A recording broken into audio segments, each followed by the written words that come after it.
Shalom semua. Bagaimana kabarnya? Luar biasa ya bagi Tuhan kita sudah lewati ribuan hari, tetap Tuhan tolong sampai sekarang. Nanti ke depan Tuhan juga tolong kita. Ya, kita tetap masuk, kita tunduk dalam kepala. Terima kasih Bapak yang baik yang berada di dalam kerajaan surga. Pagi yang indah ini Tuhan telah memimpin kami semua di sini dalam keadaan yang tidak berbuat suatu apapun. Terima kasih Bapak. Kami juga minta ampun atas kesalahan yang telah kami buat, walau sengaja maupun tidak sengaja. Kami juga mengampuni kesalahan teman-teman dan saudara kami, Tuhan. Sucikan, kuduskan, layakkan kami, Tuhan. Terima kasih Tuhan, Tuhan berkata di atas puji-pujian pagi ini. Tuhan pimpin ibadah kami dari awal hingga akhirnya, biar semua untuk kemuliaan nama Tuhan saja. Dan kami yang letih lesu beban berat, Tuhan tolong, yang sakit Tuhan sembuhkan. Terima kasih. Kami pulang tidak seperti kami datang, tapi kami mendapat kekuatan yang baru yang dari Tuhan. Terima kasih Bapak yang baik. Kami alaskan doa ini hanya dalam satu nama, yaitu nama Tuhan Yesus, Juru Selamat kami yang hidup. Haleluya, sama-sama kita katakan amin. Ya, sekali Yesus, selamanya tetap Yesus. Ya, kita akan menyanyikan dalam segala keadaan, waktu berlimpah maupun kurang, tetap Yesus yang mempesona hatiku. Dia beri damai, Dia beri damai dan kesempatan baru di setiap musim kehidupan. Di setiap musim kehidupan, waktu kuat maupun lemah, tetap Yesus, tetap Yesus yang mempesona hatiku. Dia beri damai dan kesempatan baru. Katakan sekali Yesus, Yesus selamanya, Yesus harapanku takkan hilang, karena kasih-Nya sekarang ku ada. Oh Yesusku, ku cinta Kau selamanya. Amin. Kita katakan dengan sungguh-sungguh dalam segala keadaan. Dalam segala keadaan, waktu berlimpah maupun kurang, tetap Yesus yang mempesona hatiku. Dia beri damai dan kesempatan baru. Katakan sekali kehidupan, waktu kuat maupun lemah, tetap Yesus yang mempesona hatiku. Dia beri damai dan kesempatan baru. Kita bangkit berdiri.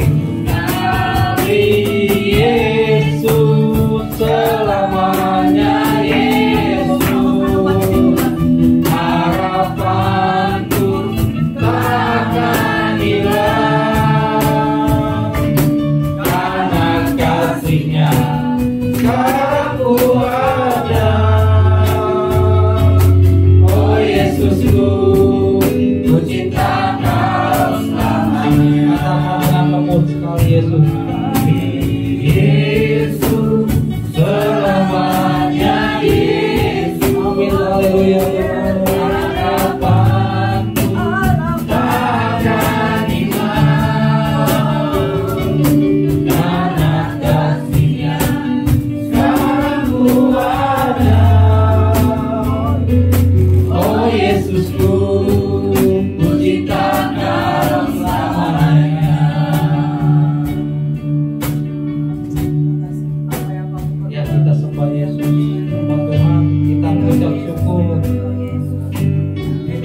apa yang baik. Haleluya. Kami percaya Tuhan, sekali Yesus tetap Yesus. Haleluya. Kita sembah Tuhan, kita mengucap syukur hanya kepadanya. Tempat Dia baik. Terima kasih Tuhan. Kasih kami dapat berjalan.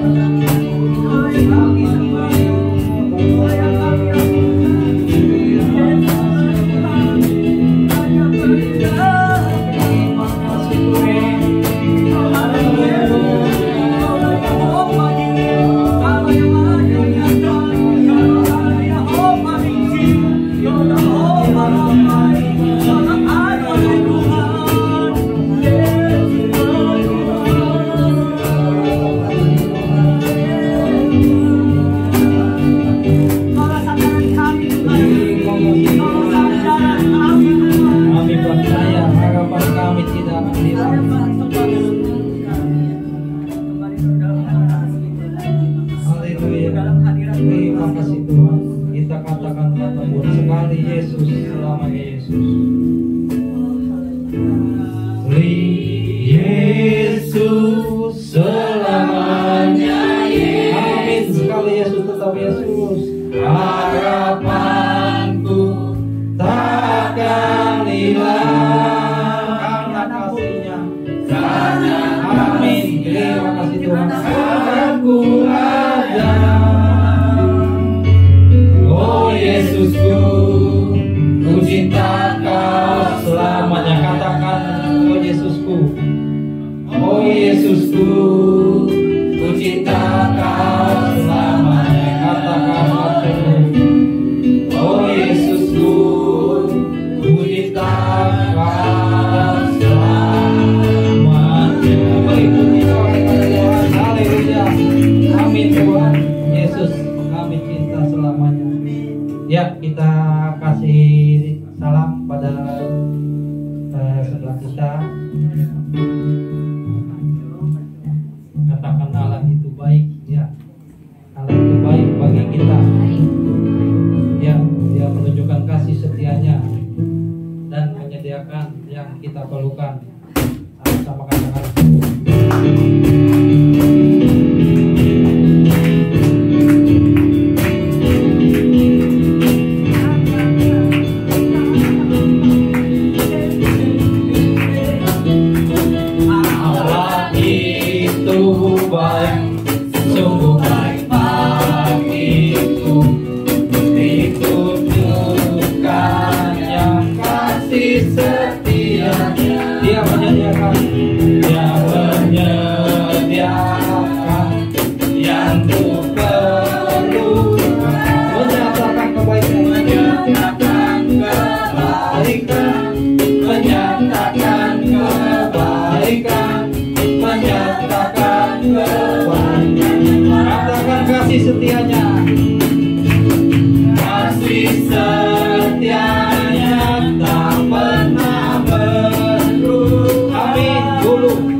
setia. Katakan.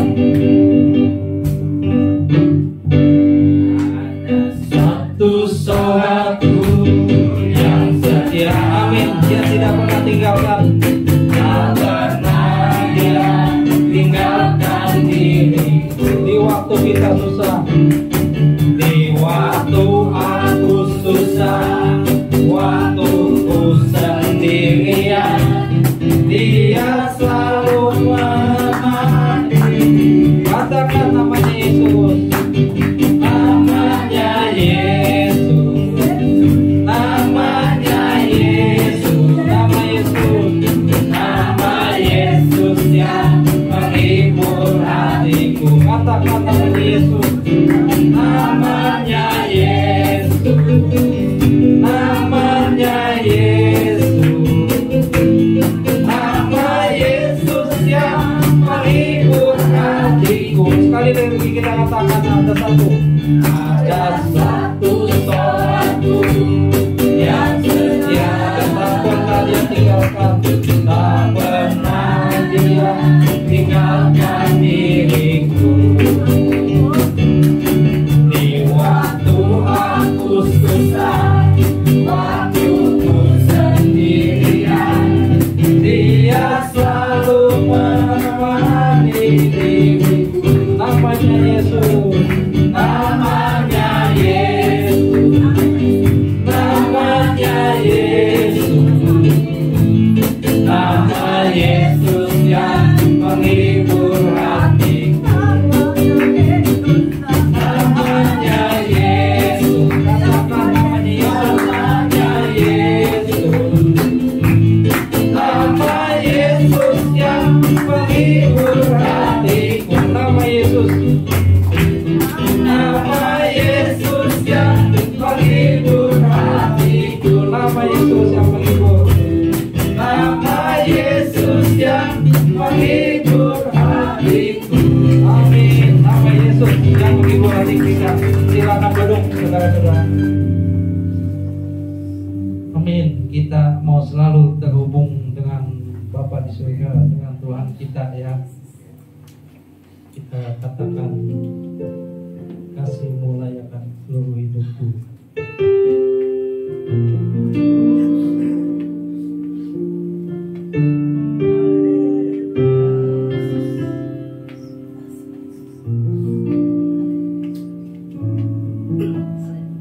Kasih-Mu layakan seluruh hidupku. Amin. Mampukanku melakukan yang Kau inginkan. Tak bisa ku terlepas, Kau menggenggam tanganku. Ingin lebih mengenal pribadi. Katakan sekali lagi dengan sungguh, kasih-Mu. Kasih-Mu layakkan seluruh hidupku. Amin. Haleluya. Mampukanku melakukan yang Kau inginkan. Tak bisa ku terlepas, Kau menggenggam tanganku. Ingin lebih mengenal pribadi. Katakan dengan sungguh, ku terhubung denganmu. Terhubung denganmu.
kasih Tuhan. Inilah pernyataan iman kami, kepercayaan kami, deklarasi kami bahwa firman Tuhan adalah dasar dari segala sesuatu yang kami perlukan dan menjadi pedoman dalam hidup kami. Terima kasih Bapa buat kesempatan hari ini. Engkau yang telah membawa kami oleh pekerjaan Roh Kudus yang dahsyat untuk beribadah di minggu pagi di bulan pertama di bulan Juli ini Tuhan. Kami percaya bukan perkara kebetulan. Kami ada karena kasih Tuhan yang besar. Sebentar juga Tuhan, kami rindu akan firman Tuhan. Mari Roh Kudus singkapkan, nyatakan kebenaran-kebenaran firman kepada kami. Sebab hati kami lapar dan haus akan firman Tuhan. Bukakan Tuhan, buka telinga rohani kami untuk mendengar, menjadi telinga seorang murid yang sungguh-sungguh mengerti dan memahami akan firman Tuhan. Juga hamba-Mu yang menyampaikan firman Tuhan, Engkau pakai urapi sehingga apa yang hamba sampaikan bukan dari hikmat manusia, tapi berasal dari hati Tuhan sendiri. Terima kasih Bapa, berbicaralah ya Tuhan, sebab kami hamba-hamba-Mu siap mendengarkannya. Dalam nama Tuhan Yesus, semua yang siap bersama-sama katakan amin. Puji Tuhan. Silakan duduk. Shalom. Apa kabar? Luar biasa. Amin. Tuhan menyertai, kita bisa melewati, kita bisa mengatasi semua hal karena Dia beserta atas hidup kita. Oke, hari ini jemaat Tuhan, kita masuk di bulan pertama ini bicara tentang tema selama 1 bulan ini adalah pribadi yang unggul. Jadi kita berharap, dan saya juga berharap tentunya melalui ibadah ke depan selama 1 bulan ini kita sungguh-sungguh menjadi pribadi-pribadi yang unggul. Karena itulah yang Tuhan harapkan kita ada di dalam dunia. Karena kita adalah orang-orang pilihan Tuhan, kita adalah anak-anak Tuhan, maka hidup kita tentunya punya perbedaan, yaitu kita punya kualitas yang unggul daripada orang-orang di sekitar kita. Ya karena kenapa? Karena ada Roh Tuhan yang bersama-sama hidup kita. Ya tema dalam minggu ini adalah mentalitas tahan banting. Ya, tahan banting tahu ya, berarti sudah dibanting-banting tetap bisa tahan. Ya, walaupun sesak, walaupun menderita berat, tapi tetap kuat. Ya, itulah mentalitas tahan banting. Oke, kita akan lihat firman Tuhan di dalam 2 Samuel pasal yang ke-23. 2 Samuel pasal yang ke-23 ayat yang ke-8 sampai dengan ayat yang ke-12. Ayat 8 sampai 12 ini singkat ya, kita baca sama-sama, tapi kita baca dengan pelan-pelan saja ya, tidak usah terburu-buru supaya firman-Nya kita dengar betul-betul kita bukan hanya ucapkan tapi kita mengerti. Ya, mulai dari ayat yang ke-8. Judul perikopnya sebelumnya adalah pahlawan-pahlawan Daud. Ya, oke, ayat 8, 1, 2, 3. Inilah nama para pahlawan yang mengiringi Daud: Isbaal, orang Hakmoni, kepala Triwira. Ia mengayunkan tombaknya melawan 800 orang yang tertikam mati dalam satu pertempuran. Dan sesudah dia, Eliezer, anak Dodo, anak seorang Ahohi. Ia termasuk ketiga pahlawan itu. Ia ada bersama-sama Daud ketika mereka mengolok-olok orang Filistin yang telah berkumpul di sana untuk berperang. Padahal orang-orang Israel telah mengundurkan diri. Tetapi ia bangkit dan membunuh demikian banyak orang Filistin sampai tangannya lesu dan tinggal melekat pada pedangnya. Tuhan memberikan pada hari itu kemenangan yang besar.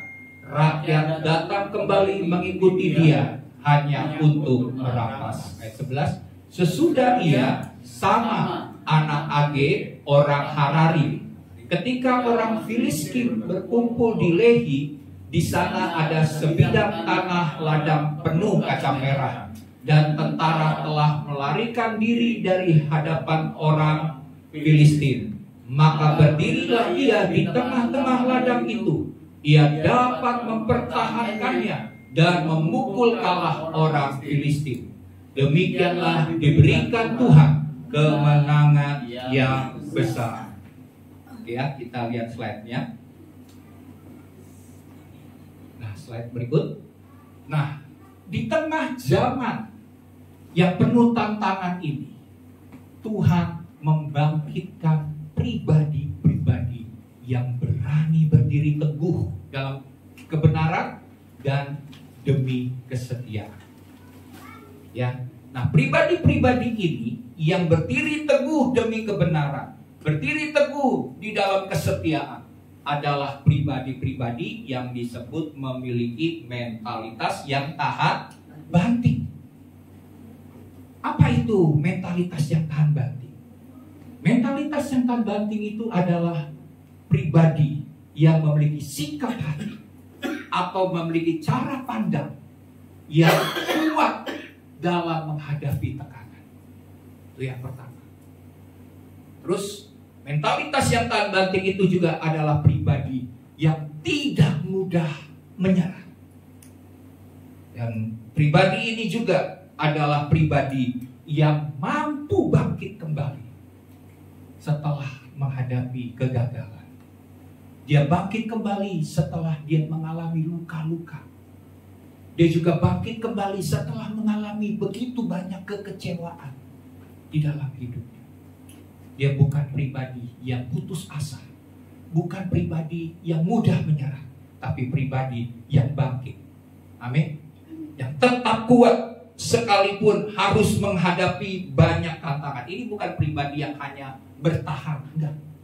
Tapi pribadi ini adalah pribadi yang tetap maju, ya, dalam kekuatan yang daripada Tuhan, dan dia menyelesaikan apa yang merupakan bagiannya. Karena kenapa? Karena dia memiliki iman, dia memiliki juga ketaatan kepada Tuhan.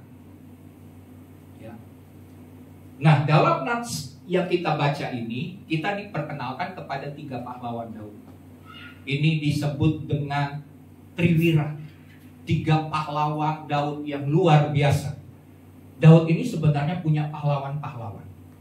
Kalau terdata itu ada sekitar 30 pahlawan Daud yang luar biasa. Tapi dari 30 yang luar biasa ini, walaupun tertulis dalam Alkitab, kalau kita itu ada 37 ya. 30 pahlawan ini, ya, dari 30 pahlawan yang luar biasa Daud, 3 adalah Triwira, pahlawan yang sangat luar biasa dibandingkan yang 30. Nah, kita akan belajar 3 pahlawan luar biasa dari Daud ini siapa? Yang pertama namanya Isibakal. Yang kedua namanya Eliezer. Yang ketiga namanya Syama. Memang di dalam beberapa terjemahan nama daripada Isibakal ini adalah Yosef Betshebet, ya, nama yang tertulis, tapi nggak tahu bagaimana sampai ada terjemahan Isibakal, ya. Nah, tapi nama Yosef Betshebet ini punya arti yang luar biasa. Nama Eliezer ini juga punya arti yang luar biasa. Syama pun juga punya arti yang luar biasa. Nanti kita lihat arti-arti nama, karena seseorang dalam bangsa Yahudi waktu memberikan nama itu punya arti supaya melalui pribadi orang itu karakter Tuhan, rencana Tuhan boleh digenapi melalui hidupnya, ya. Kita lihat begini. Jadi kita lihat ada Isibakal, Eliezer, dan Syama yang bukan hanya ahli perang. Kalau di mereka termasuk Triwira, ini 3 pimpinan teratas. Ini bukan hanya ahli perang, tetapi juga mereka punya kehidupan yang kuat dalam iman. Amin. Jadi mereka punya pengetahuan, tapi rohani mereka juga luar biasa. Mereka kuat dalam iman, mereka punya keberanian, dan mereka punya jiwa pengabdian, loyalitas kepada Daud, kepada pasukan tentara Tuhan, yaitu bangsa Israel. Ya. Nah, di sini kita lihat bahwa mentalitas yang tahan banting yang dimiliki oleh 3 Triwira ini. Jadi yang pertama ini Isibakal atau Yosef Betshebet ini salah satu ketua, dia adalah ketuanya. Jadi yang paling ketua, yang paling senior, yang paling hebat ini adalah isi Baal ini. Nah, mentalitas yang mereka miliki ini bukanlah bawaan sejak lahir. Amin. Mentalitas tahan banting itu bukan bawaan sejak lahir. Mentalitas itu tumbuh oleh karena mereka mengalami sebuah proses. Prosesnya ini bukan proses yang mudah, tapi proses yang panjang. Betul nggak? Untuk jadi orang yang tahan banting itu bukannya tiba-tiba jadi. Enggak. Dia mengalami kegagalan. Dia mengalami sakit hati. Dia mengalami luka, kekecewaan, penderitaan. Tapi mereka tetap kuat. Itulah mentalitas tahan banting. Dan mereka diproses, dibentuk lewat berbagai masalah, berbagai tekanan, berbagai pergumulan yang mereka alami. Tapi mereka tetap keluar menjadi orang yang menang atas setiap masalah yang mereka hadapi ini. Jadi mereka ini adalah orang-orang yang diproses hidupnya, tapi mereka tetap kuat bersekutu bersama-sama dengan Tuhan. Ya, mereka tidak pernah meninggalkan Tuhan dalam pergumulan mereka. Nah, yang luar biasa begini, yang kalau kita perhatikan, kisah daripada 3 triwirah ini, mereka ini berperang. Kalau kita perhatikan ayat-ayat yang kita baca tadi, sendirian. Ada banyak bangsa Israel yang tadinya mereka siap mau berperang, tapi lihat tentara Filistin, mereka kabur. Mereka meninggalkan pasukan. Dan ketiga orang ini adalah yang bertahan menghadapi masalah. Jadi orang yang tahan banting itu bukan orang yang lari. Lari itu maksudnya mundur. Atau bahasa istilah sekarang, lari dari kenyataan. Ya. Atau lari dari masalah misalnya. Bukan ya, ini lari dari kenyataan. Nah, banyak orang yang gak kuat, gak bertahan. Padahal lewat proses, lewat masalah, lewat tekanan yang kita hadapi, Tuhan inginkan kita menjadi pribadi yang kuat, pribadi yang tahan banting. Jadi jangan buru-buru kita berteriak sama Tuhan waktu kita mengalami tekanan, baik tekanan ekonomi, keluarga, tekanan batin, konflik batin. Kita langsung bilang, Tuhan, udah cabut aja nyawa saya. Tuhan, saya udah gak kuat. Enggak. Kita harus tetap kuat karena Tuhan mau proses kita dan kita akan tampil menjadi pribadi-pribadi yang unggul. Itulah tujuan Tuhan. Ya sama seperti ranting kan, ranting itu harus dibersihkan. Supaya apa? Supaya dia semakin lebat, berbuah banyak. Bahkan firman Tuhan ini sering kali saya perhatikan banyak kan, ini banyak apologet ya, saya sering juga nonton ya di media sosial. Nah, mereka ini kan waktu mereka bisa menjangkau jiwa, mereka bisa membawa jiwa kepada Kristus. Firman Tuhan yang jadi andalan adalah begini, bukan kamu yang memilih aku, kata firman Tuhan, kata Tuhan, tapi akulah yang telah memilih kamu. Dan apa tujuan Tuhan memilih kita menjadi anak-anak Tuhan, jadi orang percaya? Tujuannya adalah dalam Yohanes 15 adalah supaya kamu menghasilkan buah. Jadi waktu kita menyadari kita dipilih oleh Tuhan, enggak sampai berhenti sampai di situ, enggak. Kita harus menghasilkan buah, itu tujuannya. Itu tugas kita. Dan menghasilkan buah bukan buah yang sedikit, bukan buah yang asam, tapi buah yang manis, lebat, banyak, berbuah, semakin berbuah dan bertambah-tambah. Itulah tujuan Tuhan di balik semua itu. Nah, kita lihat begini. Mereka ini waktu menghadapi tekanan, menghadapi masalah, banyak orang meninggalkan dalam medan pertempuran. 3 orang ini tetap berdiri. Berarti mereka berdiri sendirian. Amin. Mereka nggak takut. Berdiri sendirian. Dan akibat mereka berdiri sendirian ini, mereka tetap melakukan bagian mereka. Tuhan memberikan kemenangan yang besar. Salah satunya contohnya begini, kan dikatakan bahwa si isi Baal ini membunuh berapa orang? 800. Kok bisa tahu 800? Bagaimana caranya? Tentunya sulit bagi kita menghitung kalau dia bisa ngalahin 800, bersama-sama berperang dalam pertempuran. Misalnya ada 50 orang lawan 800 ya, kita bisa ngitung. Tapi atau berapa orang yang hadir, yang mati gitu kan. Tapi kenapa bisa tahu bahwa si isi Baal ini dalam satu pertempuran bisa mengalahkan 800 orang? Tentunya satu orang itu lebih mudah menghitung 800 daripada lawan 800 ternyata ada 50 orang. Betul ya? Jadi di sini kita lihat 3 orang ini menghadapi musuh-musuh sendirian. Dan disitulah Tuhan memberikan kemenangan kepada Triwira yang luar biasa ini. Ya, oleh sebab itu, mari sekalipun kita menghadapi banyak tantangan, tekanan, kita tidak boleh menyerah. Ya. Nah, sekarang kita lihat apa yang membuat mereka memiliki mentalitas tahan banting.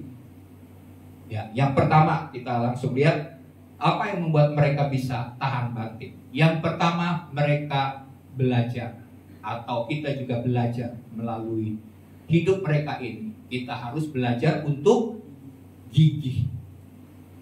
Gigih ini bukan yang di depan mulut kita, bukan ya, bukan. Ini gigih ini berarti tangguh, kuat, ya, ngotot. Nah, istilahnya begitu ya. Nah, kita harus belajar gigih, kita harus memiliki sikap yang gigih. Nah, ayat ini kita baca ya. Ayat ini mencatat bagaimana isi Baal mengalahkan 800 orang dalam satu pertempuran. Ini sebuah pencapaian yang besar, yang menunjukkan bagaimana dia memiliki kegigihan yang luar biasa. Amin. Satu orang mengalahkan 800. Ini sungguh luar biasa. Nah, gigih ini artinya apa? Gigih ini artinya tetap bertekun dan terus melangkah walaupun menghadapi hal yang sangat sulit. Ya. Jadi gigih ini artinya dia tetap bertahan, kemudian dia terus maju, terus melangkah, walau hal yang dihadapi ini bukan hal yang mudah, tapi hal yang sulit. Sulit. Nah, untuk itu kita juga harus punya sikap yang gigih ini. Dan orang yang gigih ini tidak mudah untuk putus asa. Orang yang gigih adalah orang yang ngotot, orang yang tangguh, tidak mudah menyerah, ya. Dan mereka akan memperoleh pencapaian-pencapaian yang besar. Ingat, kalau kita jadi orang yang gigih, kita akan mengalami pencapaian yang luar biasa. Tapi kalau kita tidak menjadi orang yang gigih, kita hanya mendapatkan pencapaian yang kecil. Bahkan kita tidak pernah mencapai sesuatu hal yang kita harapkan. Di sini pentingnya kita punya sikap yang demikian. Ya. Nah, kita lihat begini, ada pepatah. Pepatahnya dalam bahasa Inggris, saya langsung terjemahan dalam bahasa Indonesia. Pepatah ini mengatakan bahwa kemenangan itu adalah milik dari orang-orang yang gigih. Amin. Kemenangan itu milik daripada orang-orang yang ngotot, orang yang tangguh, orang yang bekerja dengan gairah, dengan semangat. Itu orang yang menang. Tapi orang yang tidak bersemangat, orang yang tidak bergairah, orang yang gampang menyerah, bukan orang yang gigih, itu akan tidak pernah mencapai kemenangan, akan tidak pernah mencapai hal-hal yang luar biasa. Dan di sini saya menceritakan sebuah kisah. Siapa yang tahu legenda bulu tangkis yang bernama Rudy Hartono? Tahu ya, bukan kenal. Kalau kenal mungkin ada banyak, kan kita nggak kenal, saya juga nggak kenal. Tapi tahu Rudy Hartono? Siapa yang tahu? Boleh angkat tangan? Ya, itu yang seumuran saya lah ya. Yang tahu Rudy Hartono, yang masih muda kayaknya bingung nih siapa nih legenda bulu tangkis. Tapi kalau lihat sejarah tentunya tahu. Rudy Hartono ini dia disebut legenda bulu tangkis karena dia adalah juara apa? All England. Berapa kali? 8 kali. 8. Luar biasa. 8 kali. Itu direbut dari tahun berapa? 1968. Saya belum lahir. saya 72. Jadi dia juara 1, 68, 69, 70, 71, 72, 73, 74, 74 berarti 7 kali ya. 1974, 7 kali berturut-turut juara All England. Tahun 1975 dia gagal meraih juara. Nah, kapan dia meraih yang ke-8 juara All England? Jadi 7 kali berturut-turut, tapi dia adalah 8 kali juara All England. Itu terjadi All England di, kalau nggak salah, di London ya, tahun 1976. Apa yang dia lakukan waktu dia bermain bulu tangkis? Lawan yang dihadapi adalah namanya, kalau tidak salah, Stuart Johnson. Tahun 1976. Set pertama dia kalah. Kalahnya kalau nggak salah telak. Ya, telak. Set kedua ini penentuan. Dan apa yang terjadi? Si pemain dari Denmark ini sudah unggul. Ini sejarah. Siapa yang tahu sejarah? Sudah unggul berapa? Saya masih ingat, walaupun saya umur 72, kan saya tahun 72, 76, saya ingat ceritanya. Skornya adalah, dulu masih skor itu akhir itu sampai 15, sekarang 21 ya. Skornya adalah 14 untuk Stuart Johnson, sedangkan Rudy Hartono berapa? 0. Jadi ini set kedua, set penentuan. Kalau seandainya pemain Denmark ini menang, habis All England, dia nggak rebut. Ini di final, kayak di babak itu yang menentukan. Terus akhirnya setelah udah 14-0, apa yang dikatakan oleh Rudy Hartono waktu dia pegang bola? Ya, waktu dia pegang bola maksudnya dia untuk meraih poin ya, dia dapat bola. Dia berkata begini, dia bilang begini dalam hatinya, dia bilang, aku ingin 1 angka lagi. Dia cuma berharap 1 angka lagi aja. 14-1. Setelah 14-1 dia bilang lagi dalam hati, saya ingin 1 angka lagi. 14-2, 14-3, 14-4. Sampai yang terjadi adalah 14 sama. Gak cuma 14 sama, tapi dia memenangkan set kedua. Dan di set ketiga, wah, semangatnya bertambah, gairahnya bertambah. Di set ketiga dia mengalahkan dengan skor diputar balik lawannya 15-0. Akhirnya dia di tahun 1976 ini meraih All England yang ke-8. Ini kisah dari seorang pemain bulu tangkis yang gigih. Amin. Enggak mudah menyerah. Kalau kita udah 14-0 ya udahlah. Udah pasti kalah lah, udahlah. Asal-asalan lah, udahlah. Udah pasti kalah, udah gak mungkin. Tapi orang yang gigih tetap dia bilang 1 angka. 1 angka. Akhirnya dia memperoleh kemenangan. Ya. Jadi kemenangan itu adalah milik orang-orang yang gigih. Oke ya. Nah, slide berikut mari kita lihat.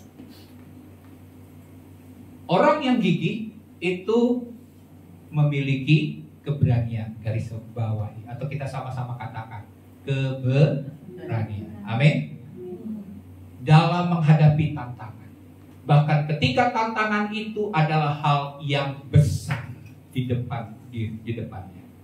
Jadi orang yang gigih ini dia punya keberanian. Untuk memperoleh kemenangan yang besar, kita tidak cukup bilang, oh saya punya jiwa yang tangguh, saya punya sikap yang gigih. Enggak, sikap yang gigih itu harus dibuktikan dengan sikap yang berani, pemberani. Orang berani itu lawannya adalah orang yang penakut. Orang yang penakut itu belum bertanding udah kalah, mentalnya udah down.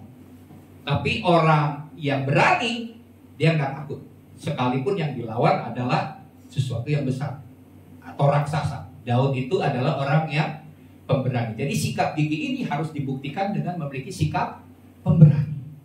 Kalau dia menyatakan diri dia gigih, tangguh, tapi dia udah takut menghadapi masalah, menghadapi tantangan, menghadapi tekanan, dia bukan orang yang gigih. Jadi ciri utama orang yang gigih adalah pemberani. Nah, yang luar biasa, jemaat Tuhan, ketiga pahlawan Daud itu, mereka menghadapi, saya katakan tadi, musuh yang banyak dengan sendirian. Kalau nggak punya mental yang berani, nggak mungkin menghadapi musuh yang banyak dengan sendirian. Udah ciut duluan, udah saya katakan tadi lari dari kenyataan. Tapi orang yang berani, dia menghadapi tantangan apapun. Kenapa dia bisa memiliki keberanian yang demikian? Keberanian kita ini bukan keberanian yang biasa, tapi yang dimiliki oleh Triwira ini adalah keberanian karena dia tahu Tuhan menyertainya. Sama seperti Daud waktu menghadapi Goliat, semua bangsa Israel ketakutan. Wah, si Goliat malah nantangin pasukan Israel. Dia bilang gini, mana ini yang berani lawan saya 1 lawan 1? Semua pada ketakutan. Tapi Daud punya keberanian. Karena kenapa? Dia tahu Tuhan yang sudah melepaskan dia dari cakar singa, dari binatang-binatang buas di hutan. Dia bisa juga melawan Goliat yang besar ini. Goliat ini prajurit perang. Sejak dari kecil sudah didik peperangan, pejuang. Tapi dia bisa mengalahkan Goliat karena punya jiwa pemberani. Kita harus punya jiwa pemberani yang demikian. Nah, setelah kita punya jiwa pemberani, selanjutnya sikap yang kita perlu miliki, selain kita punya semangat, keberanian, kita juga butuh yang disebut dengan hikmah. Amin. Jadi kita bukan orang yang cuma punya keberanian, ya, tapi kita tidak punya hikmat, percuma. Banyak orang berani, tidak takut, tapi tidak punya perhitungan. Nah, ini juga bisa gagal. Tapi orang yang berani, pastikan dia harus punya hikmat. Ya, jadi kalau kita tidak punya hikmat, itu namanya pemberani yang nekat. Nekat yang nyata. Ya. Nekat yang nyata. Kalau dia hanya berani, dia nggak punya hikmat, dia nggak punya perhitungan, konyol. Dia bisa mati konyol. Tapi kalau dia punya hikmat, dia punya keberanian, lengkap. Dia adalah orang yang disebut orang-orang yang gigih. Jadi di sini kita butuh hikmat, butuh kebijaksanaan. Bukan sekedar nekat, tapi kita tahu kapan waktu yang tepat, bagaimana kita melakukannya. Itulah hikmat. Hikmat ini sangat dibutuhkan dalam kehidupan kita. Dan isi Baal yang kita lihat tadi, dia punya hikmat. Dia ini pemimpin. Jadi pemimpin tentunya bukan soal ahli perang, bukan saja dia seorang yang duduk di posisi teratas, ongkak-ongkak kaki, tenang-tenang, enggak. Tapi yang dia lakukan apa? Dia turun ke lapangan. Dia menunjukkan diri sebagai orang yang rendah hati. Dia menunjukkan keteladanan. Dia menghadapi musuh sendirian. Walaupun dia tahu bangsa Israel sudah melarikan diri, dia sebagai pemimpin, dia bilang, saya siap untuk pasang badan. Bukan pasang badan yang gak benar ya, pasang badan untuk kebenaran. Dia hadapi dengan hikmat yang daripada Tuhan. Nah, jadi di sini kita lihat bahwa dalam kehidupan rohani, tantangan bisa melelahkan. Tetapi orang yang gigih tidak berhenti hanya karena sulit tadi. Ya. Dia terus berjalan dalam kekuatan Tuhan. Karena kemenangannya menjadi kesaksian bagi pihak yang lain. Ya, jadi di sini saya mau sebut untuk poin yang pertama ini adalah orang yang gigih adalah orang yang gigih saat menghadapi tekanan. Amin. Semakin berat tekanan, itu membuktikan seberapa besar kegigihan kita. Kalau kita sudah mudah menyerah pada waktu menghadapi tekanan yang biasa, kita tidak bisa menjadi orang yang gigih. Tapi semakin besar tekanan, kita akan menghasilkan orang-orang yang gigih, yang kemenangannya dalam hidupnya itu akan menjadi kesaksian bagi pihak lain. Contohnya siapa? Tadi Rudy Hartono. Kita belajar dari dia punya itu karena dia mengandalkan Tuhan. Jadi kenapa mereka ini punya kemenangan yang besar? Mereka punya kemenangan sebesar besar walaupun sendirian, karena Tuhan memberikan kemenangan itu. Dan mereka tahu bahwa mereka tidak sendirian. Amin. Sekalipun secara fisik mereka sendiri, tapi ada Tuhan yang senantiasa menyertai dan menolong mereka. Oke ya, jadi pertama belajar gigih.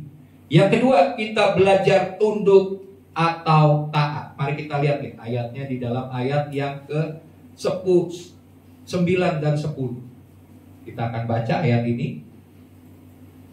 Ayat 9 dan 10. Dan sesudah adik isi Baal, Eliezer anak Dodo, anak seorang Ahohi, ia seorang ketiga, ia termasuk ketiga pahlawan itu. Ia ada bersama-sama dengan Daud ketika mereka mengolok-olok orang Filistin yang telah berkumpul di sana untuk berperang, padahal orang-orang Israel telah mengundurkan diri.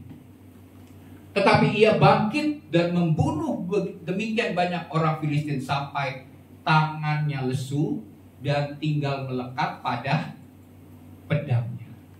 Dan Tuhan memberikan pada hari itu kemenangan yang besar. Dan karena Tuhan memberikan kemenangan yang besar, oleh karena satu orang ini, rakyat baru datang kembali mengikuti si Eliezer ini. Dan hanya untuk merampas dari hasil yang dibuat oleh si Eliezer. Jadi di sini kita lihat bahwa Eliezer ini, slide-nya, tidak meninggalkan Daud ketika ketika yang lain mungkin telah melarikan diri. Betul? Sudah pada kabur, Eliezer tidak meninggalkan Daud. Ia memilih untuk taat, ia memilih untuk berdiri, ia memilih untuk sebuah pengabdian. Dia memilih taat, setia, dan berdiri bersama pemimpinnya dalam menghadapi musuh. Mental yang demikian yang harus kita miliki juga. Amin. Mental untuk belajar taat, untuk belajar tunduk. Nah, Eliezer ini kita lihat dulu ya, slide-nya coba. Ia bangkit dan memukul orang Filistin sampai tangannya lelah dan menjadi kaku karena memegang pedang. Kenapa dia sampai demikian? Karena dia lama berperang. Kalau orang sudah misalnya bekerja nih, ya ibu-ibu nih biasanya nyuci gosok, udah saking beratnya kerja terus gitu kan, gosok sampai tangannya lumpuh. Ini nggak bisa gerak lagi, nggak bisa lepas nih dari setrikaan. Nanti kemana-mana setrikaan di bawah. Karena kenapa? Sudah kelamaan megang sesuatu, bekerja terlalu lama, akhirnya udah nggak bisa lepas. Maksudnya apa? Kenapa sih Eliezer ini bisa sampai dia memegang tangannya? Tangannya udah letih nih padahal.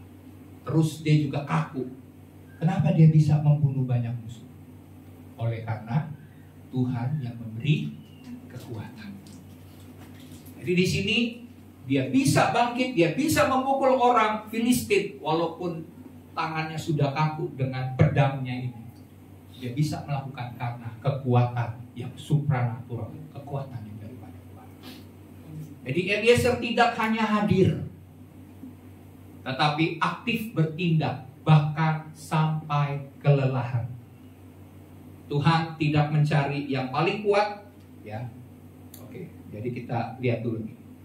Eliezer tidak hanya hadir, tetapi dia aktif dan bertindak. Jadi di sini kita belajar daripada Eliezer, dia menunjukkan ketaatan dalam pertempuran. Yang lain mundur, dia tetap maju. Yang tidak menunggu disuruh. Amin. Orang yang punya jiwa yang tangguh, dia nggak hanya karena disuruh, karena tugas. Banyak orang kalau hanya sampai karena tugas melaksanakan sesuatu atau karena disuruh baru melakukan sesuatu, ini bukan orang-orang yang bisa disebut memenuhi tanggung jawab. Mungkin hanya kecil. Tapi orang yang betul-betul disebut bertanggung jawab adalah orang yang tahu dia harus melakukan apa, tidak perlu disuruh, tidak perlu diawasi, dia melakukan. Ini adalah orang yang bertanggung jawab. Nah, Tuhan mau kita juga menjadi seperti demikian. Jadi bukan hanya kalau kita dengar firman Tuhan, kita dengar firman hari ini. Minggu depan kita dengar firman. Minggu depan lagi ada firman lagi. Nah, kalau kita cuma mendengar firman tapi tidak pernah melakukan, itu juga firman Tuhan katakan adalah orang-orang yang tidak bijaksana. Itu adalah orang-orang yang bodoh. Jadi orang yang mendengarkan firman, dia harus bertindak aktif. Dia bertindak karena kenapa? Dia tahu kehendak Tuhan. Tapi kalau orang yang cuma dengar, dia tahu kebenaran, dia tidak melakukan, firman Tuhan katakan seperti orang bodoh yang membangun rumah di atas pasir. Yakobus 1 ayat 22. Kita baca deh ayatnya. Yakobus 1 ayat 22.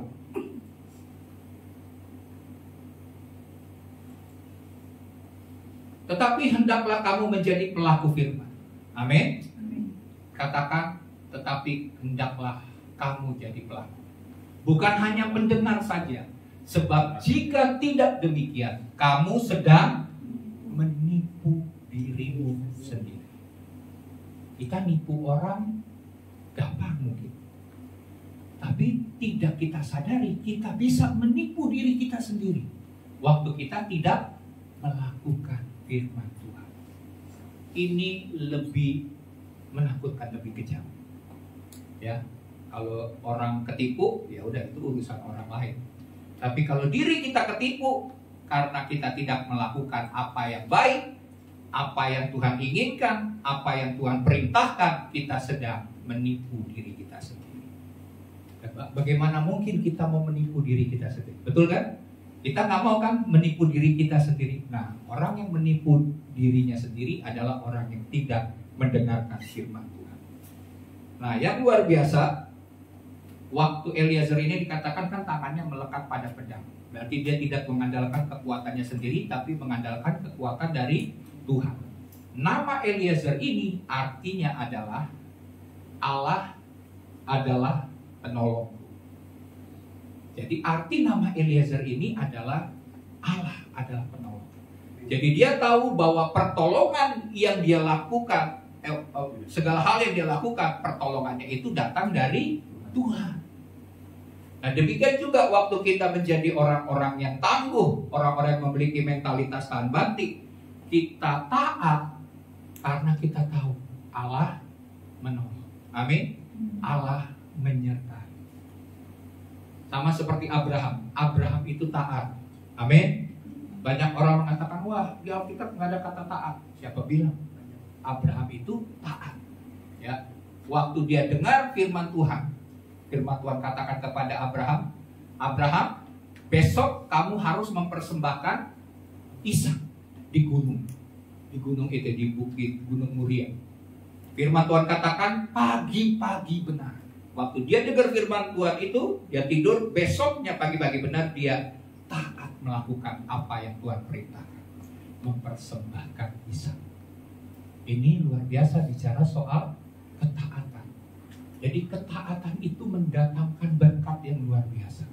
Waktu Abraham taat ini berarti mengatakan hineni. Hineni artinya, ya Tuhan, apapun yang Engkau mau, apapun yang Engkau kehendaki, aku ini adalah hamba-Mu. Amin.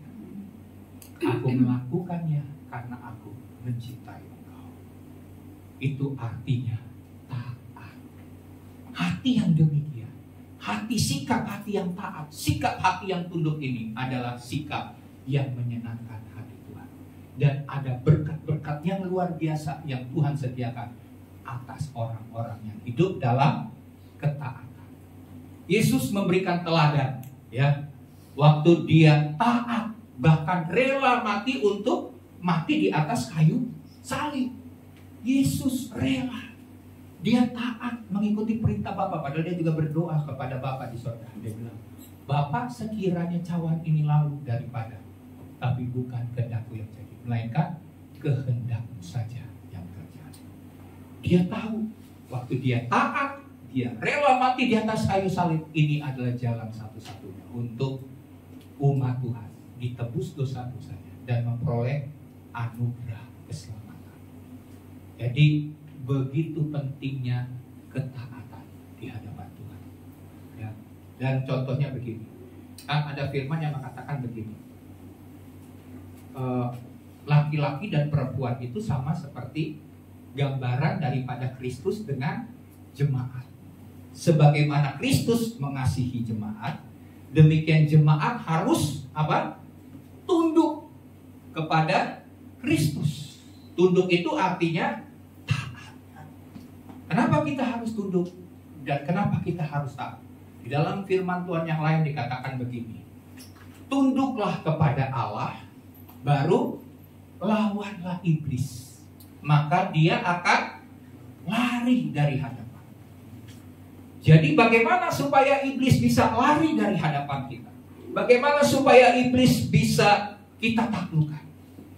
Kita tidak akan pernah bisa menaklukkan iblis kalau kita tidak mau belajar tunduk kepada Allah. Amin. Jadi belajarlah tunduk. Kita tunduk oleh karena kenapa? Kita tahu itu adalah kehendak Allah. Itu adalah kehendak Tuhan. Karena kehendak Tuhan itu selalu yang terbaik. Amin. Jadi jangan kita coba melawan hal-hal yang tidak diperbolehkan menurut firman Tuhan. Berarti kita tidak taat. Tapi kalau kita belajar taat, di situ Tuhan sudah menyediakan berkat-berkat yang luar biasa. Eliezer bergantung penuh pada pertolongan Tuhan. Dan Tuhan membuktikan hal itu dalam hidupnya. Dia mengalami kemenangan yang besar. Nah, yang menarik, Eliezer ini berdasarkan keturunan, dia ini adalah orang Benyamin, dari suku Benyamin. Kita lihat begini peristiwanya ya, ini yang menarik. Daud ini adalah dari suku Yehuda, ya. Nah, Saul ini adalah seorang raja dari suku, ada yang tahu? Suku Benyamin. Jadi sebenarnya si Eliezer ini kalau boleh memilih, dia ini harusnya ngikutin Raja Saul yang merupakan keturunan dari orang Benyamin. Tapi Eliezer ini sudah mengikuti Daud sejak Daud hidup dalam pelarian. Jadi selama pelarian karena mau dikejar-kejar dibunuh oleh Saul, Eliezer ini ngikutin Daud sampai dia masuk di Gua Adulam. Karena di Gua Adulam ini kan pahlawan-pahlawan Daud itu dibentuk ya, dari barisan sakit hati menjadi barisan Tuhan yang kuat. Jadi pahlawan-pahlawan yang luar biasa, menghasilkan 30 pahlawan Daud yang luar biasa. Nah, kenapa Eliezer ini mengikuti atau tunduk kepada Daud? Karena dia tahu otoritas dari Daud itu. Amin. Dia tahu bahwa Daud diurapi raja oleh Tuhan. Makanya bangsa-bangsa Israel kan, perempuan-perempuan waktu Daud mengalahkan musuh, dikatakan begini, mereka menyanyi-nyanyi dan berkata begini, Saul membunuh beribu-ribu, tapi Daud membunuh berlaksa-laksa, lebih banyak. Di situ kan menimbulkan kecemburuan, iri hati dari Saul. Jadi di sini kita lihat bahwa kita juga sebagai anak-anak Tuhan, kita ini adalah orang-orang yang diurapi. Amin. Semua kita diurapi oleh Tuhan. Dan sebagai orang-orang yang diurapi Tuhan, kita harus siap. Ada banyak tantangan, ada banyak orang-orang yang iri, ada banyak orang-orang yang cemburu kepada kita. Karena kenapa? Kita punya kuasa, kita punya urapan, kita punya talenta yang diurapi oleh Roh Kudus. Ya. Jadi di sini kita lihat Eliezer tunduk, walaupun kalau dia pada waktu itu dia sedang peperangan nih, ya. Si Daud sedang berdiri sendirian, kan Daud lihat nih yang lain pada kemana nih, pada kabur. Terus si Eliezer tinggal berdua nih. Eliezer bisa bilang, wah ini kesempatan nih. Dia sendirian, biarin aja si raja ini mati nih. Calon raja ini mati, saya kabur aja bersama dengan rakyat. Tapi Daud kita mengolok-olok orang Filistin. Mengolok-olok ini berarti dia bukan berarti dia ngecek, enggak. Dia menantang. Siapa? Filistin. Orang Filistin maju. Saya siap menghadapi sendiri. Tapi apa yang dilakukan oleh Eliezer? Dia berdiri bersama dengan Daud. Dia katakan, Daud, biarkan saya menyelesaikan bagian saya. Ya, lakukan bagian dia. Ya. Jadi di sini kita lihat sampai dia mengalahkan banyak musuh dan dia menjadi dari salah satu triwira Daud yang luar biasa. 3 yang luar biasa itu dibandingkan 30 pahlawan yang lain. Nah, Tuhan tidak mencari yang paling kuat. Amin. Tuhan tidak cari. Tapi yang paling tunduk dan taat. Sebab dalam ketaatan Eliezer, kuasa Tuhan pasti akan dinyatakan. Tuhan gak lihat kita mampu. Musa waktu diperintahkan Tuhan untuk memimpin bangsa Israel berapa juta? 2 juta untuk bawa bangsa Israel keluar dari Mesir. Dia bilang, Tuhan, aku ini petah lidah. Aku gak punya kemampuan untuk memimpin. Tapi Tuhan katakan, apa yang kamu punya? Tongkat. Dengan tongkat ini, aku akan buat engkau bisa melakukan mujizat. Amin. Tongkat Musa luar biasa. Dia pukul padang gurun keluar air. Dia bisa mengadakan mujizat ya di Mesir itu dengan tongkatnya. Jadi apa yang ada pada kita, Tuhan gak lihat kita punya kemampuan, kekuatan apapun. Tapi waktu kita taat, kuasa Tuhan akan dinyatakan. Amin. Oke. Jadi di sini kita lihat poinnya kedua, bagaimana Tuhan mau mencari orang-orang yang taat. Dan saya garis bawahi bahwa orang yang taat itu adalah orang yang taat dalam pengabdian. Amin.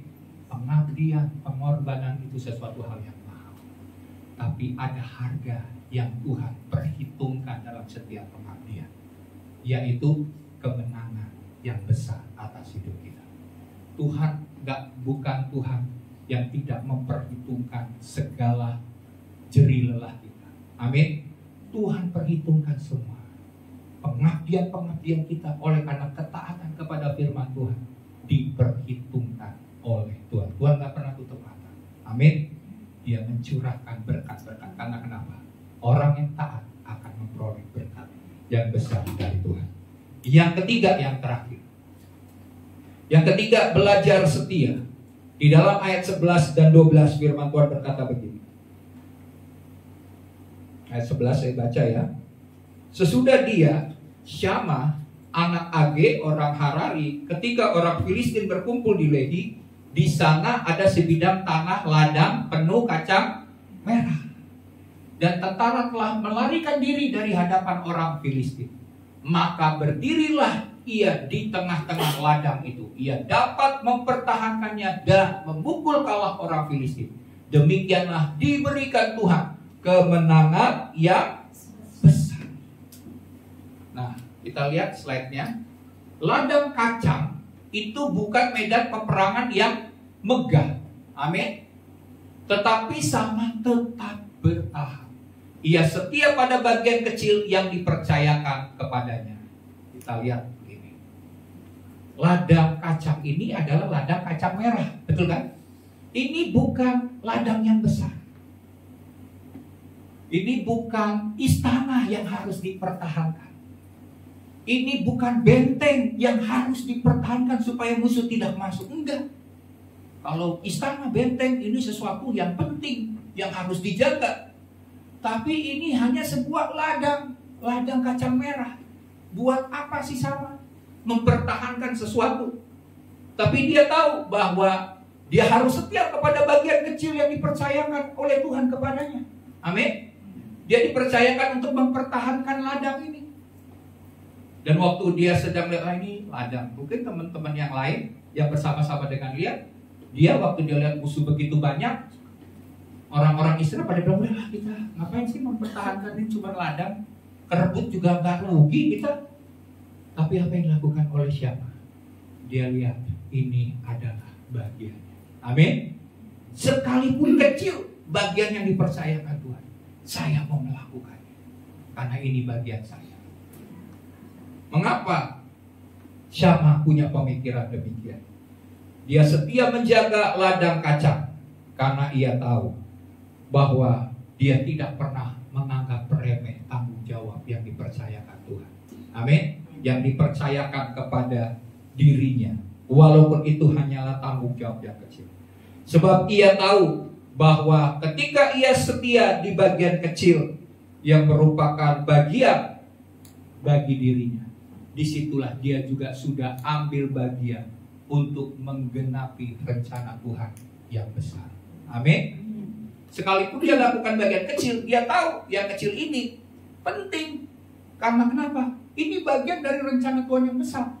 Kalau seandainya mungkin ladang ini, ya udah dibiarin cuma ladang. Jangan-jangan ini adalah jalan strategis ini. Kalau musuh bisa berebut ini bisa menjadi kemenangan yang strategis. Yang bisa membangkitkan semangat musuh untuk punya, jadi berlipat kali ganda untuk bisa mengalahkan orang Israel. Jadi dia lakukan bagian dia yang kecil. Dan itu diperhitungkan Tuhan. Alkitab katakan Tuhan memberikan kemenangan yang besar. Dia hanya mempertahankan yang kecil, tapi dia memperoleh kemenangan yang besar. Tidak sebanding dengan yang dia pertahankan. Bagian yang Tuhan berikan ini bagian yang luar biasa. Jadi di sini kita lihat slide-nya. Kesetiaan sejati tetap bertahan meski harus sendirian. Orang yang setia tidak mencari dukungan manusia, tapi bersandar kepada Tuhan. Lukas 16 ayat 10. Mari kita lihat ayatnya. Lukas 16 ayat 10. Barang siapa setia dalam perkara-perkara kecil, ia setia juga dalam perkara-perkara besar. Jadi kalau kita sudah setia kepada perkara kecil, Tuhan akan percayakan kita kepada perkara besar, dan kita pasti setia karena kita sudah teruji. Dan barang siapa tidak benar dalam perkara-perkara kecil, untuk yang kecil-kecil aja nggak bisa dipercaya, bagaimana mau diberikan perkara yang lebih besar? Ia tidak benar juga dalam perkara-perkara besar. Coba Kolose 3 ayat 23. Apapun juga yang kamu perbuat, perbuatlah dengan segenap hati.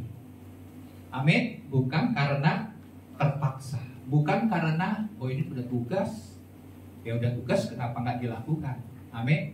Tapi lebih daripada itu, bukan sekedar tugas, tapi kita melakukannya dengan segenap hati. Karena kita melakukan dengan segenap hati, alasannya untuk Tuhan, bukan untuk manusia. Ini motivasi yang demikian ini pasti luar biasa.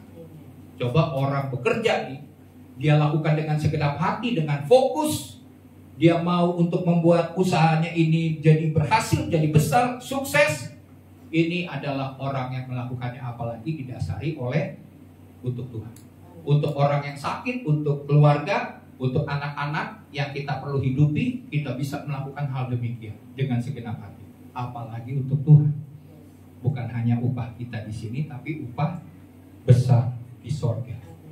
Di sini kita lihat. Jadi kita jangan mengabaikan ladang kecil yang Tuhan percayakan atas hidup kita. Amin.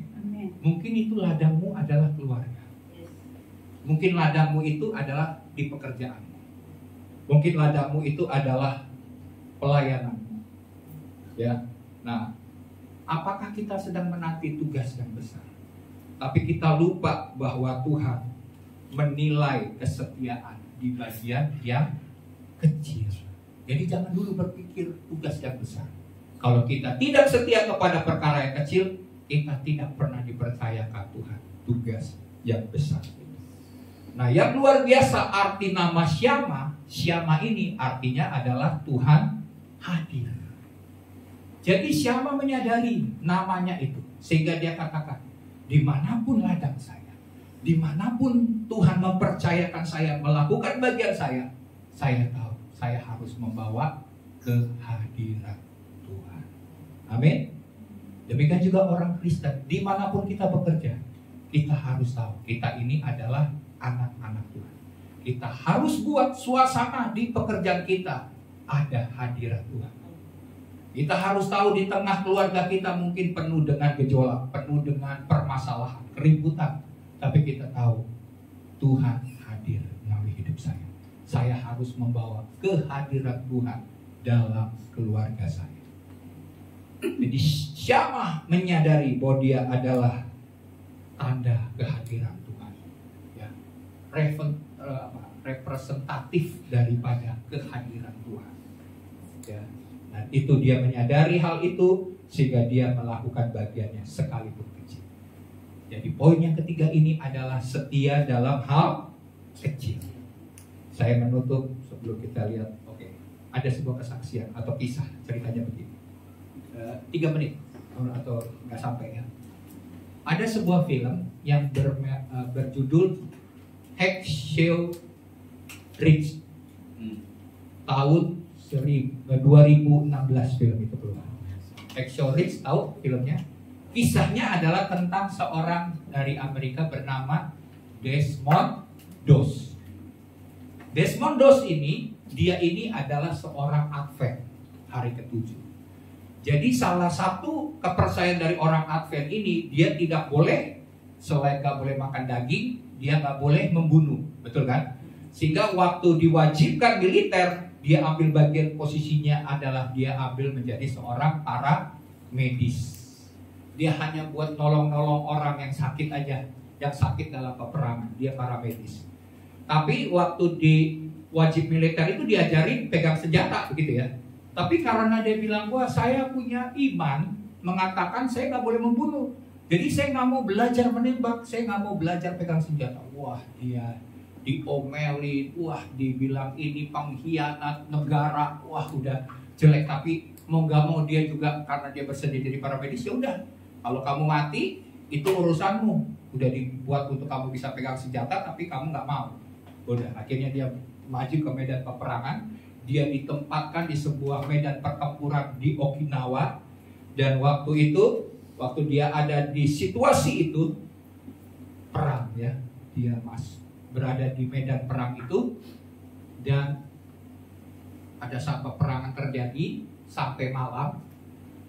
Jadi saking peperangan itu luar biasa ya, banyak orang yang sakit.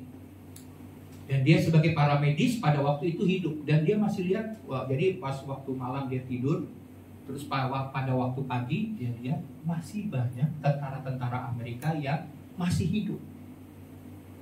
Dan pagi itu tentara-tentara Jepang sedang bunuh nih satu-satu nih yang masih hidup dibunuh. Sampai dirinya dia juga, dia lihat ada satu Jepang dan dia lihat ada satu pemimpin pasukan ya, komandannya lah. Komandannya ini sedang sakit. Terus dia punya senjata nih. Dia tahu nih musuhnya nih lagi ada, tapi komandannya udah bilang gini, udah tembak aja. Tapi dia tetap tidak menembak. Jadi dia tutupin dirinya dengan mayat, jadi si tentara Jepang itu lewat. Waktu akhirnya dia bawa satu jiwa dari komandannya. Terus dia dengar lagi satu orang menjerit. Waktu dia tahu dia komandannya, dia udah turunin ke sebuah tebing. Dia masih ada banyak yang lain. Dia bergumam dalam hatinya. Dia katakan begini, please Lord, help me get one more. Artinya apa? Tolong Tuhan, saya mau selamatkan satu nyawa lagi.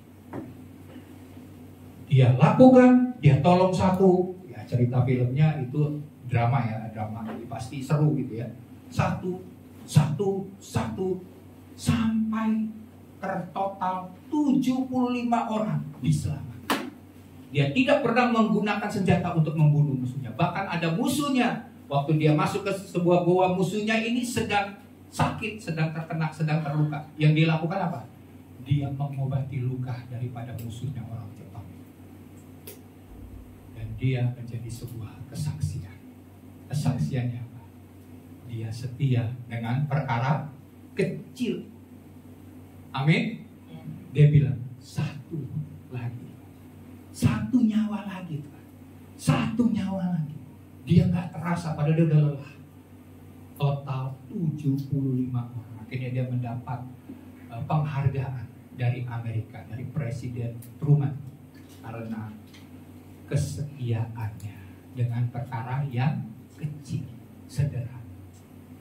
Jadi di sini kita lihat Tuhan memberikan kesetiaan kepada Syama dengan kemenangan yang besar. Ini menegaskan bahwa kesetiaan membuka jalan bagi karya Tuhan yang dahsyat. Amin. Jadi jangan remehkan perkara kecil. Waktu kita setia, Tuhan akan memberikan kemenangan yang besar. Amin. Mari kita siapkan hati kita. Kita akan tutup firman Tuhan. Kita berdoa supaya firman ini boleh termeterai dalam hati kita, dan kita siapkan hati untuk perjamuan kudus. Kita berdoa. Bapa, kami bersyukur. Kami tahu Tuhan, Engkau menginginkan kami menjadi orang-orang yang memiliki mentalitas yang tahan banting. Engkau menginginkan kami memiliki pribadi-pribadi yang unggul, pribadi-pribadi yang berkualitas, yang tangguh Tuhan. Kami mau belajar untuk menjadi orang yang gigih. Kami mau belajar ya Tuhan menjadi orang yang setia Tuhan kepadamu Tuhan.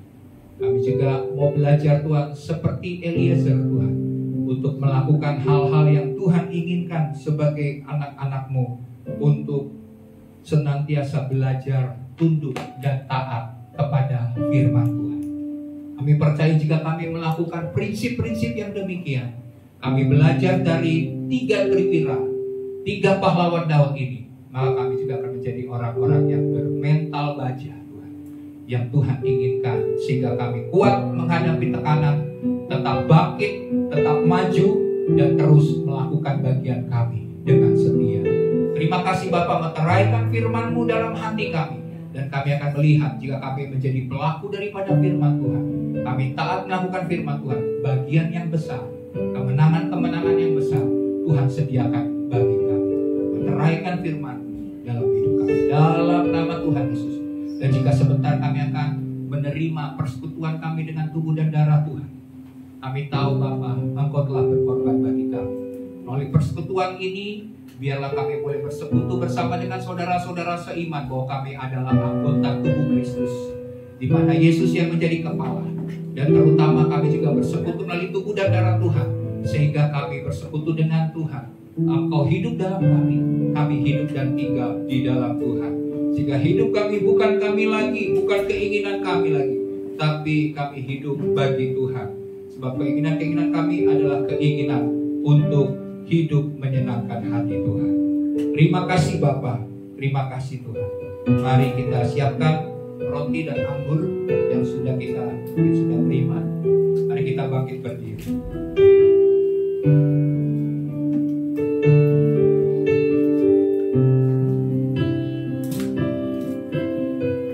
Tuhan yang menguduskan setiap kami, jika kami layak menerima tubuh dan darah Tuhan yang mengampuni dosa pelanggaran kami. Kami mau dekat dengan Tuhan, kami mau melekat dengan Tuhan. Kami punya perjanjian bersama dengan Tuhan, perjanjian yang dimeteraikan dengan darah. Oleh sebab itu Tuhan, setiap kali kami menerima persekutuan dengan tubuh dan darah Tuhan, kami mau mengingat pengorbanan-Mu Tuhan. Dan kami boleh juga hidup setia, hidup taat, hidup menyenangkan hati Tuhan. Karena Engkau sudah membeli kami dan telah membayar lunas segala dosa-dosa kami. Tuhan sudah berikan hidup yang kekal, keselamatan yang Tuhan sediakan bagi setiap kami. Terima kasih Bapa. Mari kita angkat roti di atas kepala kita. Terima kasih Tuhan. Dengarlah firman yang berkata, sebab apa yang telah kuteruskan kepadamu telah aku terima dari Tuhan, yaitu bahwa Tuhan Yesus pada malam waktu Ia diserahkan mengambil roti, dan sesudah itu Ia mengucap syukur atasnya. Ia memecah-mecahkan dan berkata, inilah tubuhku yang diserahkan bagi kamu. Perbuatlah ini menjadi peringatan akan aku. Mari sebelum kita makan, kita ingat 2000 tahun yang lalu Tuhan kita mau datang menjadi manusia. Dia rela mati di atas kayu salib. Darah tubuhnya mengalami siksaan, sengsara. Bahkan dia rela mati di atas kayu salib untuk menebus dosa kita. Dan kita percaya melalui tubuh Tuhan, pada saat kita terima persekutuan kita dengan tubuh Tuhan, Firman Tuhan berkata, Tuhan akan bangkitkan kita pada akhir zaman. Kita akan memperoleh hidup yang kekal di dalam Kristus. Dan segala janji-janji Tuhan melalui persekutuan dengan tubuh Tuhan kita miliki pada saat kita menerima roti ini, yang merupakan persekutuan kita dengan tubuh Kristus. Sebelum kita makan, dengarlah firman Tuhan yang berkata, bukankah roti yang kita pecah-pecahkan ini adalah persekutuan dengan tubuh Tuhan? Mari kita makan dengan iman dalam nama Tuhan.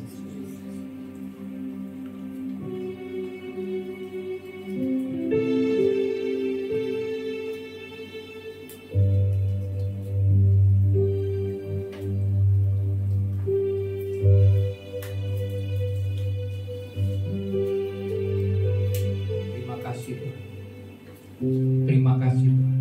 Mari kita angkat cawan di atas kepala kita. Sebelum kita minum, dengarlah firman yang berkata, demikian juga ia mengambil cawan sesudah makan, lalu berkata, cawan ini adalah perjanjian baru yang dimeteraikan oleh darah. Perbuatlah ini setiap kali kamu meminumnya, menjadi peringatan akan aku. Kita mengingat darah Yesus yang tercurah di atas kayu salib, mahkota duri, tangan yang terpaku, kaki yang terpaku, bahkan lambungnya ditusuk sehingga keluar air dan darah. Semua pengorbanan Yesus di atas kayu salib, semuanya untuk mengampuni dosa-dosa kita, sehingga kita yang seharusnya masuk neraka, tapi Tuhan rela berkorban untuk kita boleh menerima hidup kekal di sorga bersama dengan Tuhan. Mari kita bersyukur dan dengarlah firman yang berkata bahwa kita mengalahkan iblis yang mendakwa kita dengan darah Yesus Kristus. Dan kita percaya bahwa kuasa darah Yesus adalah kuasa yang dahsyat, sehingga kita mengalahkan iblis yang mendakwa kita siang malam. Segala tipu daya, tipu muslihat iblis, roh-roh jahat tidak dapat menjamah kehidupan kita, karena kita dimeteraikan dengan darah Yesus. Ada perlindungan Tuhan yang sempurna dengan kuasa darah Yesus. Bahkan dijauhkan dari malapetaka, dari kecelakaan, dari rancangan-rancangan maut, karena ada darah Yesus yang melindungi seluruh kehidupan kita dan keluarga kita. Kita percaya dengan kuasa darah Yesus, bahkan darah Yesus yang memeteraikan kita sampai kita mendapatkan keselamatan yang penuh. Pada saat kita menyelesaikan tugas kita di bumi, kita akan tinggal bersama dengan Tuhan selama-lamanya. Sebelum kita minum, dengarlah firman yang berkata, bukankah cawan yang olehnya kita naikkan ucapan syukur ini adalah persekutuan dengan darah Kristus? Mari kita minum dengan iman. Biarlah kesembuhan, mujizat, kuasa berkat dicurahkan melalui perjanjian dengan darah Kristus. Mari kita minum dalam nama Yesus.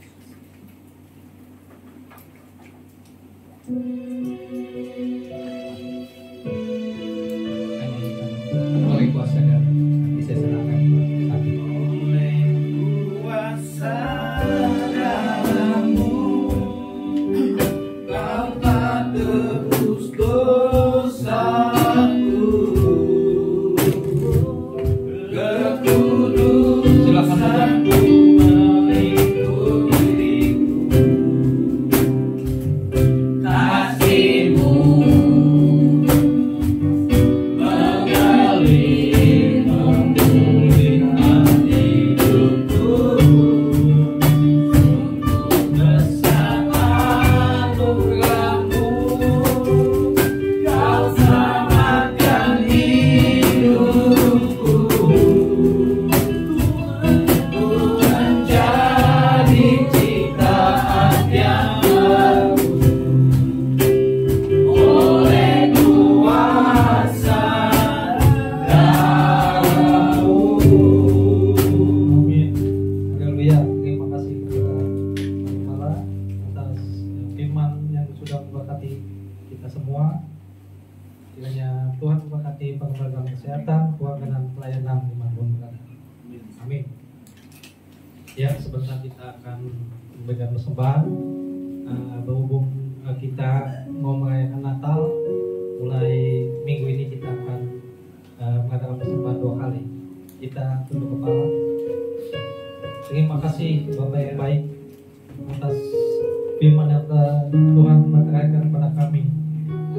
Biarlah kami berterima kasih sudah diberkati oleh firman-Mu. Kami tidak dapat membalas kebaikan-Mu, Tuhan. Juga sebentar kami akan memberikan persembahan dari apa yang kami punya. Biarlah kami memberikan dengan sukacita firman ini. Biarlah boleh dipakai menjadi memperluas kerajaan-Mu di bumi. Hanya di dalam nama Tuhan Yesus kami sudah berdoa dan bersyukur. Haleluya. Amin.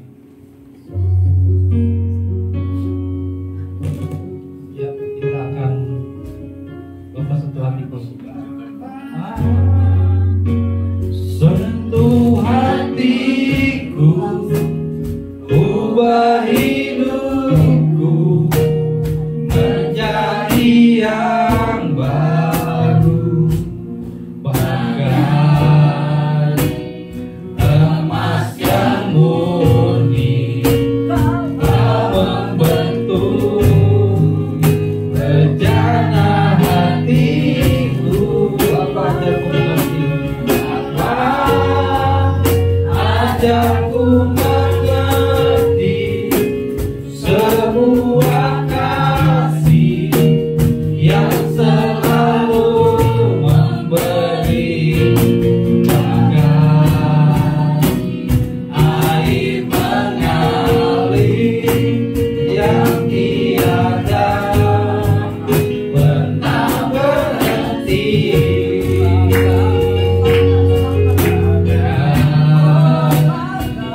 Air mengalir yang tiada pernah berhenti, Bagai air yang mengalir. air mengalir yang tiada pernah berhenti. Amin. Terima kasih kepada Tuhan. Tuhan memimpin ibadah kita dari awal pertengahan hingga di penghujung acara ini. Kita akan menyanyikan lagu doa yang kita sama-sama bagi berdiri untuk menutup ibadah kita siang ini. Katakan kiranya. Kiranya Engkau memberkati aku berlimpah-limpah Dan memperluas dan memperluas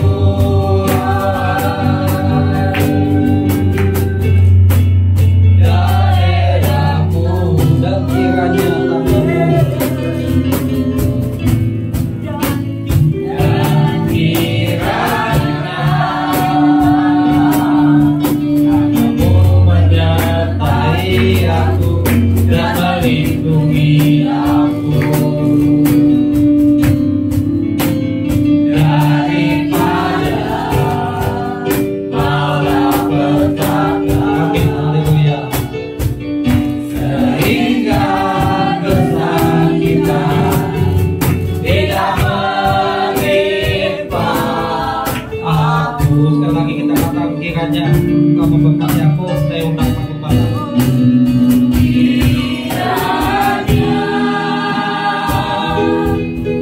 Engkau memberkati aku berlimpah-limpah Dan memperluas Tuhan. dan memperluas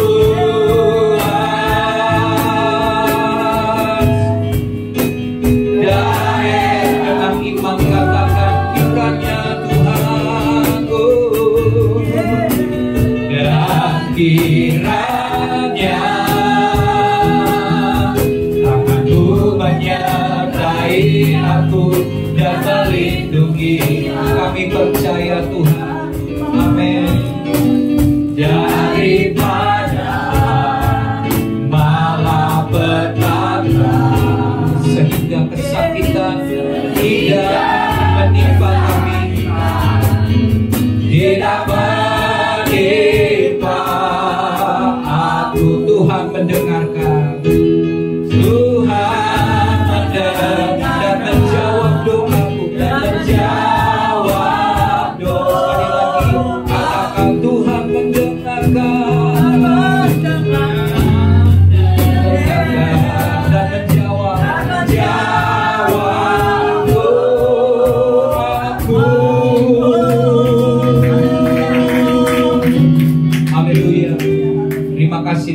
kami percaya Tuhan sudah mendengar, Tuhan juga pasti menjawab setiap doa-doa kami.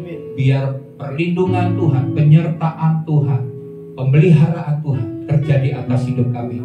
Sebelum kami menerima berkat, kami mau berdoa bagi bangsa negeri kami. Tuhan, biarlah Tuhan yang memberkati negeri ini, para pemimpin bangsa kami, Tuhan berkati, sehingga mereka boleh memimpin dengan bijaksana, dengan takut akan Tuhan, sehingga bangsa ini jadi bangsa yang maju. Tuhan, buat pemimpin-pemimpin bangsa kami boleh mengambil keputusan-keputusan yang benar, dijauhkan dari segala hal yang jahat Bapa. Dan kami percaya pada saat pemimpin kami memimpin dengan baik, maka rakyat ini akan sejahtera. Tuhan, kami berdoa segala rancangan jahat iblis, baik itu peristiwa-peristiwa perpecahan atau peristiwa bencana alam, kami tolak itu dalam nama Yesus. Kami minta perlindungan darah Yesus dari Sabang sampai Merauke, dari Pulau Bianga sampai Pulau Rote.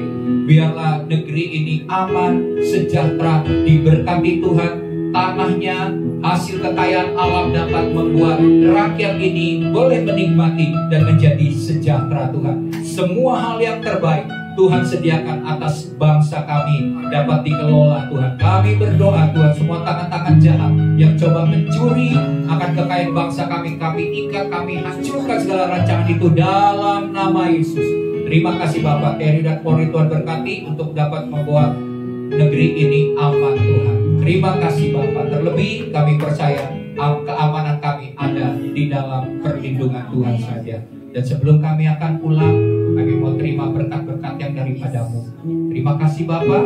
Kami sudah beribadah, kami sudah menyerahkan hati hidup kami sudah dengar firman Tuhan, kami sudah mempersembahkan sebagai pemberian kami, dan Tuhan memberkati setiap tangan-tangan kami Tuhan yang terangkat di hadapan Tuhan. Mari kita mengangkat tangan di hadapan Tuhan.